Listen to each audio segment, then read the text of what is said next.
Heya, I'm Carter, and welcome to my YouTube channel, where you can either watch Cloud Chamber videos or you can watch me predict the Premier League.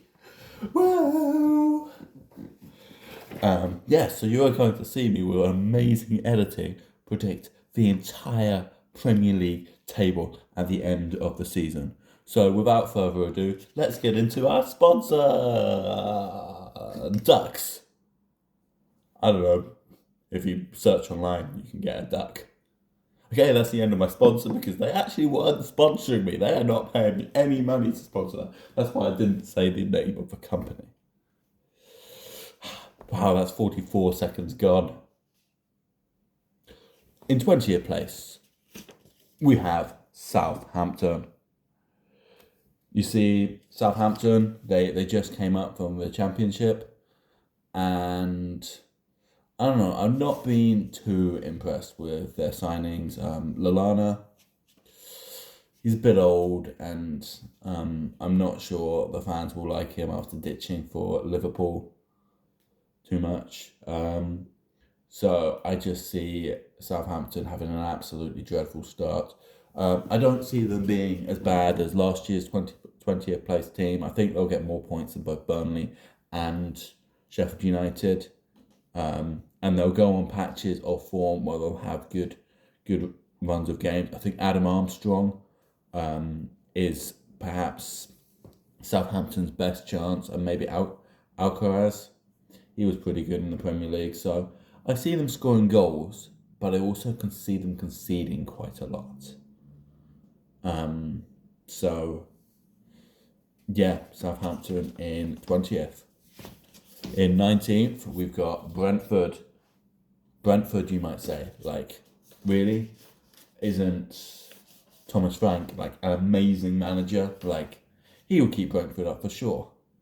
Well, I don't think they will. And even if they keep Tony, I think Brentford are going down. And the reason is Thomas Frank is going to be found out. You saw it last season that plenty of teams, except for the top teams, they were beating Brentford. All the small teams, they're being tactically outclassed, and that's because everyone knows Brentford Thomas Frank's strategy now, and they can counter against it. It's not new anymore. So I think Brentford will continue to get some shocks against top teams like Arsenal and Man City, because they don't change their, and Liverpool, because they don't change their strategy for anyone. But when they play the smaller teams, they're just going to get outclassed and lose a lot. So I see Brentford in 19th. And in 18th, it breaks my heart to say, but it's going to be Leicester City. And the reason why I'm putting Leicester City 18th is I think they'll have a really good season, and they have enough quality to survive. However, I don't see Leicester City having enough quality to survive a points deduction. And I think Fatuwaru and Matavidi are exceptional players who will tear up the Premier League with, I'm going to say, 15 goals between them, which is massive. But because of the points deduction, I don't know how big it will be. I see it going down to the final day of the season, but it just not being enough for Leicester to get over the line, which is really sad. They'll be a great and really exciting addition to the Premier League this season. And, I mean, like they always have been for the past seasons. So, in 17th, surviving, we've got Ipswich Town. And, yeah, I just think Kieran McKenna is an absolutely fantastic manager. He back-to-back promotions into the Premier League. I don't think this has been seen before. And I think McKenna will do it. I don't think their squad has the best quality, but they have got that fight. They'll have the passion which Luton had last season, and I think they'll do better than Luton. And because of the points deduction of Leicester, they will manage to stay up. But it'll be a really, really close battle between also in 16th Nottingham Forest. Yeah, I think Nottingham Forest will have an atrocious start to the season. I think they'll get absolutely battered in defence. And Nuno Santo will be sacked by Christmas. However, they'll bring someone in who will shore them up, and I don't know who's through. They'll bring in David Moyes.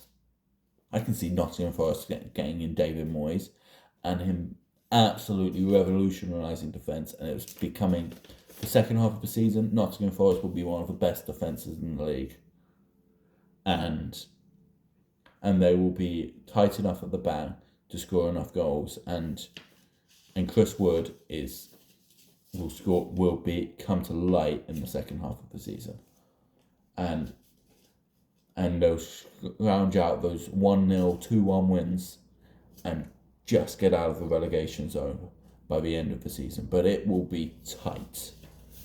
It will going to be a scary season for Nottingham Forest.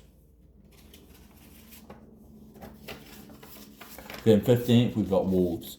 Wolves is a club which consistently sell their best players, yet consistently stay in the Premier League. And all that can be said is well done Gary O'Neill for that, because Gary O'Neill is a top manager. And it'll be interesting to see what Gary O'Neill could do with some really top players, because if he can get the Wolves players who are maybe below Premier League quality, a lot of them, like performing, and consistently selling these players for loads of money. They sold Kilman for 40 million last season.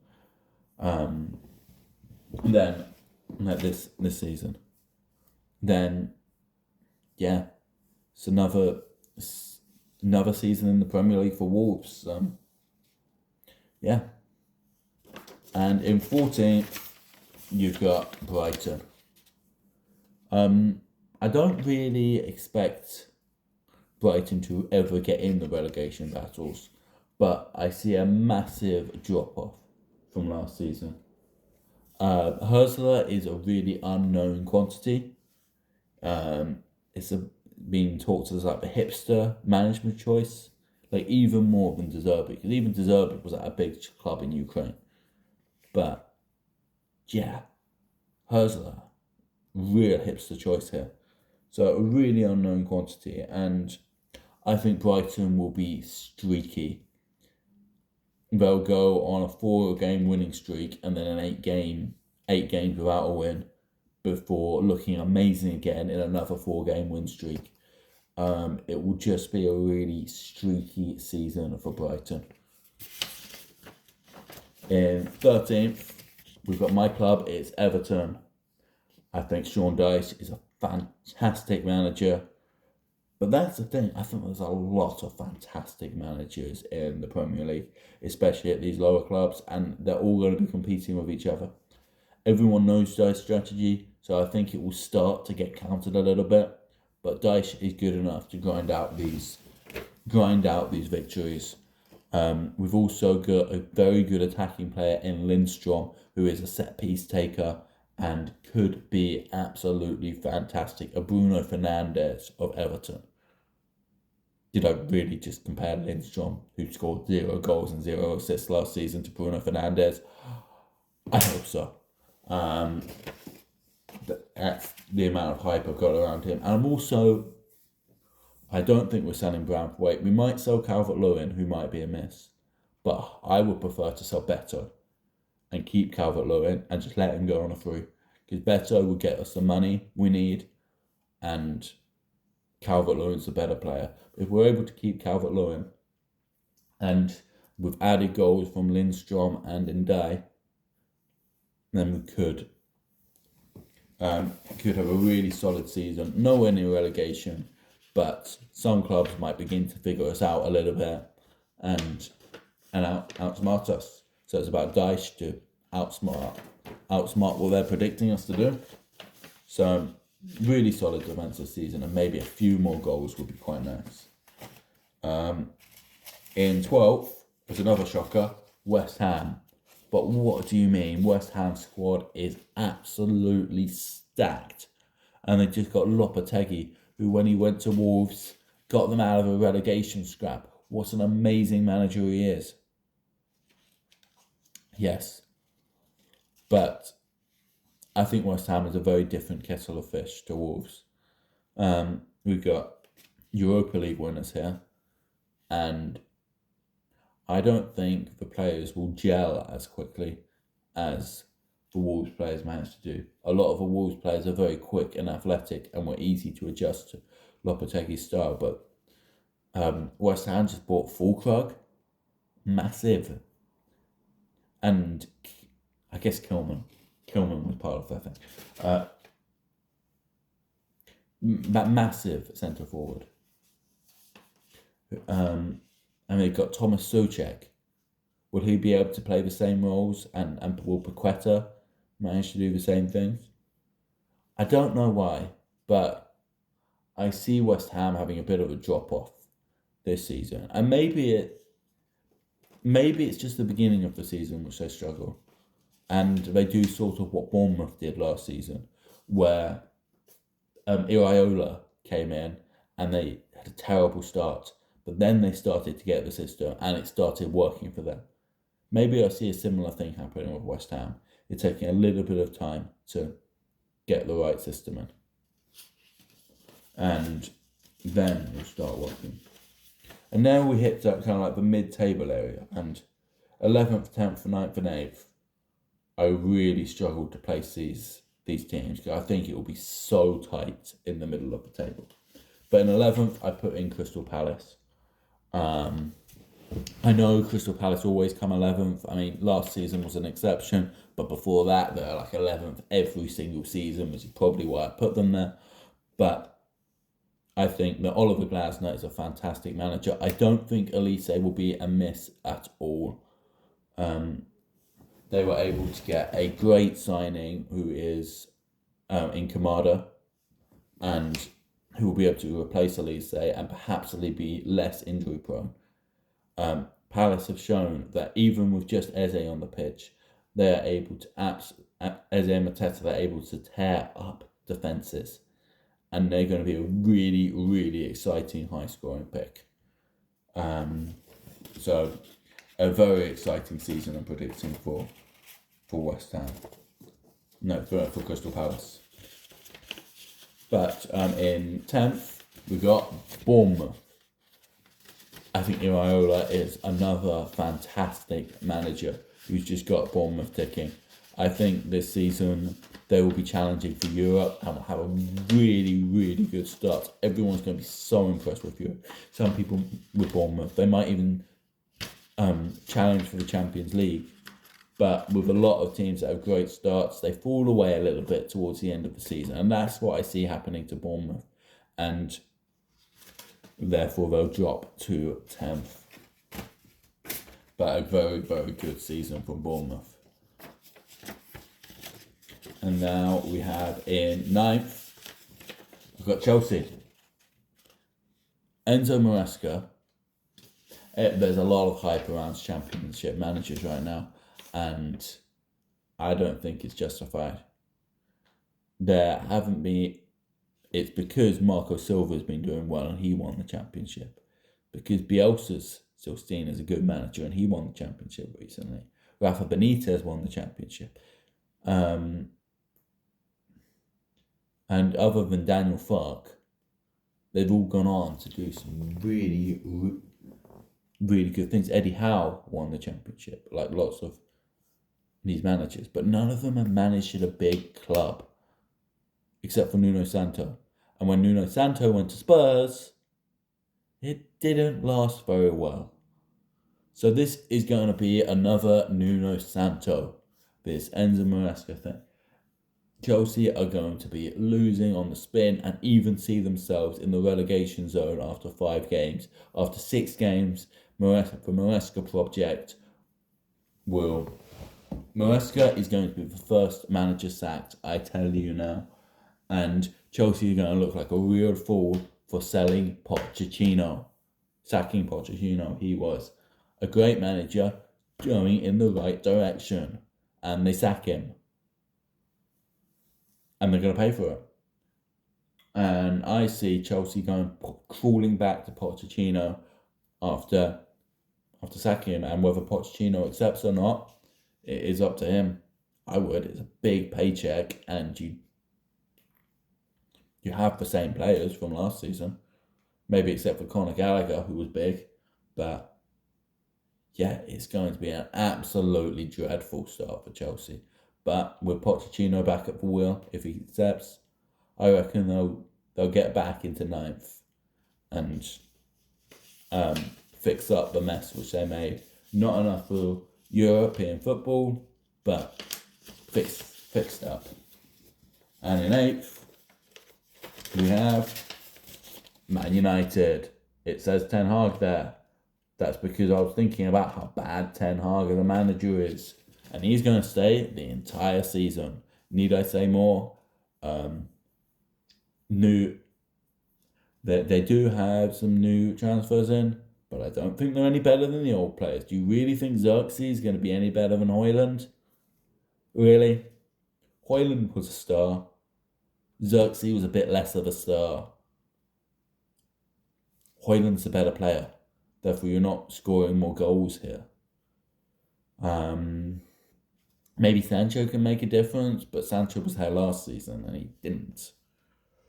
The one player I am impressed with is Lenny Yoro coming in, but he is young, and he still could be prone to some mistakes.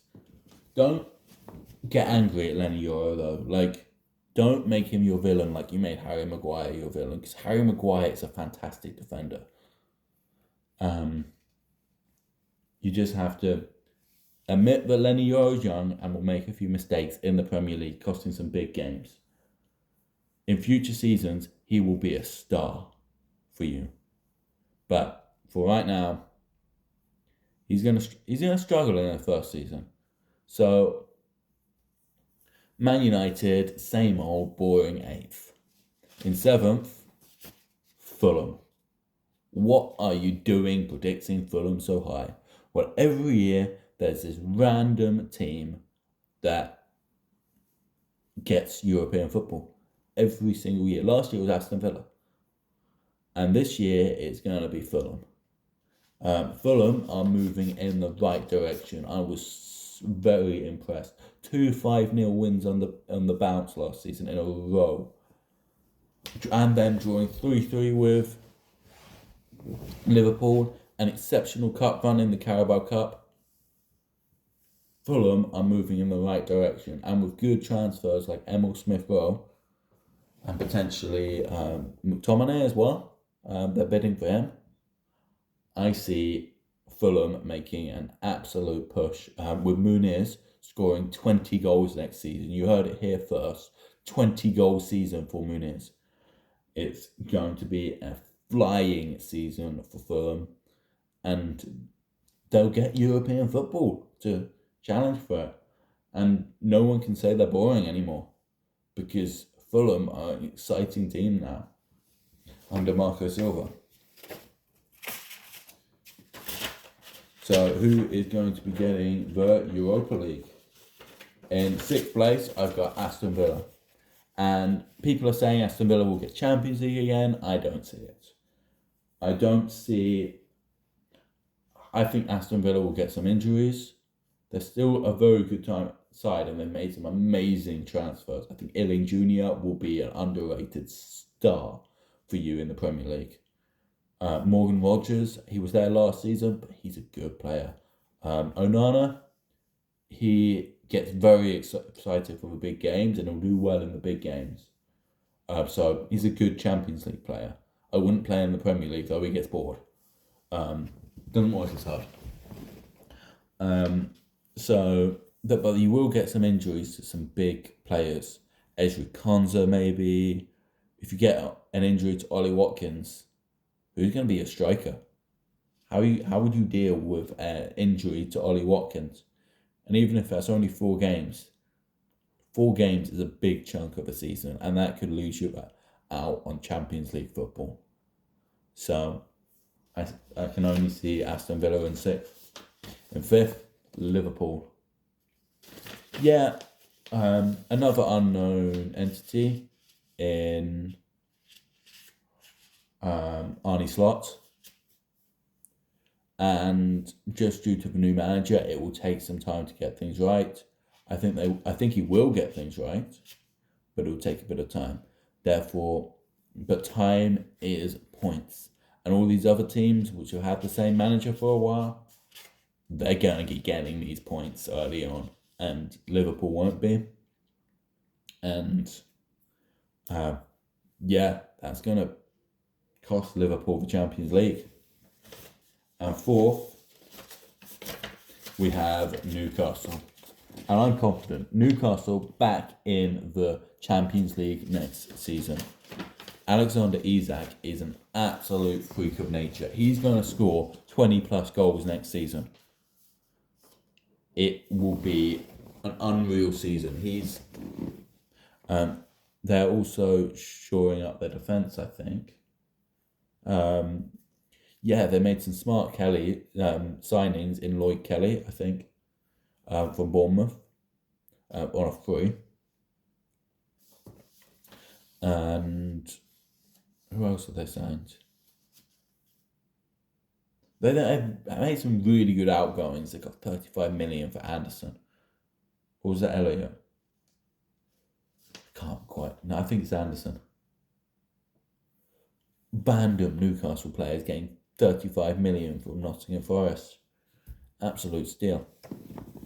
So, but Eddie Howe, he's had time to implement his tactics, and this season he won't get half as many injuries because of no Champions League games. So I see Newcastle hitting that 4th spot, Champions League again.